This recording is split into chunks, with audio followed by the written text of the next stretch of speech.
যে কোনো বিদেশি ব্যাংক বা রাষ্ট্র আমাদের সেন্ট্রাল ব্যাংকে টাকা রাখতে পারে। Offshore banking is open for all. Chinese ইনভেস্টররাও যদি অফশোর ব্যাংকিংয়ে রাখতে চায়, অফশোর ব্যাংকিংয়ে যে কেউ রাখতে পারে, যে কোনো ইন্ডিভিজুয়াল ওর কোম্পানি অফশোর ব্যাংকিংয়ে রাখতে পারে। অফশোর আরেকটি হচ্ছে যে কোনো দেশ যদি চায় আমাদের সেন্ট্রাল ব্যাংকে টাকা রাখতে, সেটাও রাখতে পারে। সেটি যেমন, বাট আমরা কাদের সাথে comfortable, that is important issue.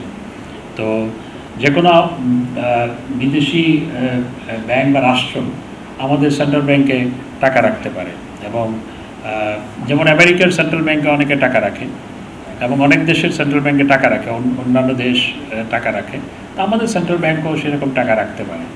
তো সেই বিষয়গুলো আলোচনা হতে পারে। এবং offshore banking is different. Offshore ব্যাংকিংয়ে ইন্টারেস্ট দেওয়া হবে, এবং সেখানে যে কোনো individual or any company or any expected Bangladeshi যে কেউ সেখানে রাখতে পারে অফশোর ব্যাংকিং।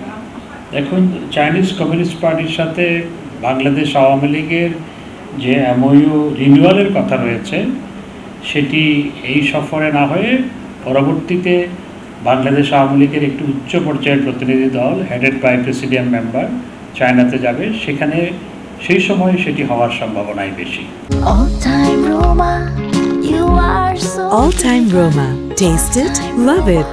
চায়নার সাথে আমাদের ট্রেড গ্যাপ হিউজ, এবং এই ট্রেড গ্যাপ মিট আপের জন্য আমরা আরও বেশি করে যাতে বাংলাদেশের পণ্য, বিশেষ করে কৃষি পণ্য সহ অন্যান্য পণ্য চায়নাতে রপ্তানি করার ক্ষেত্রে নন ট্যারিফ ব্যারিয়ার সহ অন্যান্য যে সমস্ত ব্যারিয়ারগুলো আছে সেগুলো যাতে লিফট করা হয়, এবং তাদের আমদানিকারকদেরকে উৎসাহিত করা হয়, এবং আমাদের যেহেতু বিজনেস ডেলিগেশন সেখানে যাচ্ছে, তারা যাতে সেখানকার আমদানিকারকদেরকে খুঁজে নিতে পারে, বিষয়টি আমরা অত্যন্ত গুরুত্ব সহকারে আমরা এইবার বিভিন্ন লেভেলে আলাপ করি।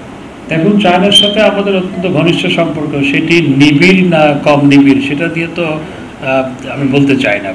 চায়নার সাথে আমাদের সম্পর্ক অত্যন্ত গভীর, এবং চায়নার সাথে আমাদের স্ট্র্যাটেজিক রিলেশনশিপ আছে, এবং চায়না আমাদের একটি বড় উন্নয়ন সহযোগী রাষ্ট্র। ডেফিনেটলি এই সফর আমাদের সেই সম্পর্ককে আরও স্ট্রেংথেন করবে, আরও ওয়াইডেন করবে, এইটুকু আমি বলতে পারি। আর ডিফেন্স পারচেজ নিয়ে আপনি যেটি বলেছেন, এটি সংবাদ মাধ্যমের উদ্ধৃতি দিয়ে বলেছেন। সংবাদ মাধ্যমের উদ্ধৃতি সেটি ভেরিফাই না করে, আমি নিজে চেক না করে বা সূত্র সম্পর্কে নিশ্চিত না হয়ে আমার তো মন্তব্য করা সমীচীন নয়। দেখুন, তিস্তা নদী দুই দেশের যৌথ নদী, ভারত এবং বাংলাদেশের যৌথ নদী, এবং এই যৌথ নদী ব্যবস্থাপনার জন্য ভারত একটি প্রস্তাব দিয়েছে, এবং একই সাথে ভারত একটা টেকনিক্যাল টিমও পাঠাবে মর্মে আমাদেরকে জানিয়েছে। আমাদের টেকনিক্যাল টিমের সাথে তারা যৌথভাবে সেখানে সমীক্ষা করে কি করা প্রয়োজন সেটা নির্ধারণ করবে। তো যেহেতু দুই দেশের যৌথ নদী, এবং অপর দেশ যার সাথে আমাদের সেই যৌথ নদী, তাদের প্রস্তাব আছে, সুতরাং আমাদেরকে প্রথমে সেই প্রস্তাবটা বিবেচনা করতে হবে স্বাভাবিকভাবেই। তো চায়নাও এক্ষেত্রে প্রস্তাব দিয়েছে, সেটি খুব ভালো। যেহেতু ভারত প্রস্তাব দিয়েছে, আমরা মনে করি সেটি ভালো দিক, যেহেতু এটি আমাদের দুই দেশের যৌথ নদী।